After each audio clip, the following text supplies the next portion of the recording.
ये महिला नहा रही थी, लेकिन उसके कपड़े उतारने की हिम्मत नहीं थी, क्योंकि ये कोई आम जगह नहीं थी, ये एक क्रूर जेल थी। तभी कई जेल के सिपाही अंदर घुस गए।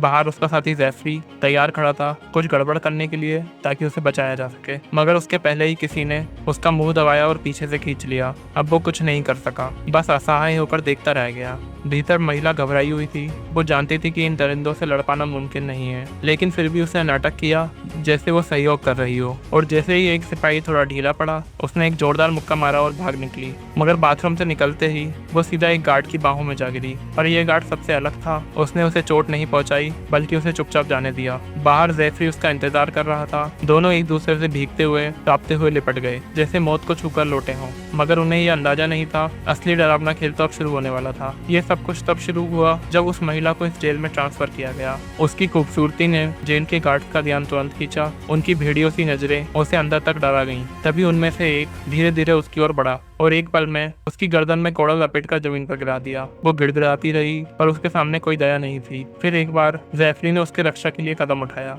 मगर इस बार सिपाहियों ने उसे सबक सिखाया। उसे एक मेटल के पिंजरे में बंद कर दिया और उसे तेज धूप के नीचे छोड़ दिया। उसके सिर पर एक भारी पत्थर रखा गया। अगर उसका संतुलन बिगड़ा तो वो वहीं कुचला जाता। इस जेल में कैदियों को तकलीफ देना एक खेल था, मगर सबसे खतरनाक खेल अभी बाकी था। ये था मौत का असली खेल। हर बार 5 कैदियों को रैंडमली चुना जाता, उन्हें जंगल में भागने के लिए छोड़ दिया जाता। सूरज डूबने तक अगर कोई बच गया तो उसे आजादी मिलती। इस बार महिला और जैफरी दोनों इस शिकार में शामिल थे। जैसे ही सीटी बजी, भागम भाग शुरू हो गई। जैफरी जान बचाने के लिए एक खड़ी चट्टान पर चढ़ गया, पर तभी वार्डन ने 2 गोलियां चलाई और उन्हें जानबूझकर मिस किया। वो उन्हें मारना नहीं चाहता था, वो बस खेल को लंबा खींचना चाहता था। जैफरी के पास कोई और रास्ता नहीं था। उसे नीचे बहती हुई उग्र नदी में कूदना पड़ा। अब उनके सामने थी दर्द, डर और अंतहीन पीड़ा से भरी एक अनजान यात्रा। अब ये यात्रा उन दोनों को साथ में पूरी करनी थी।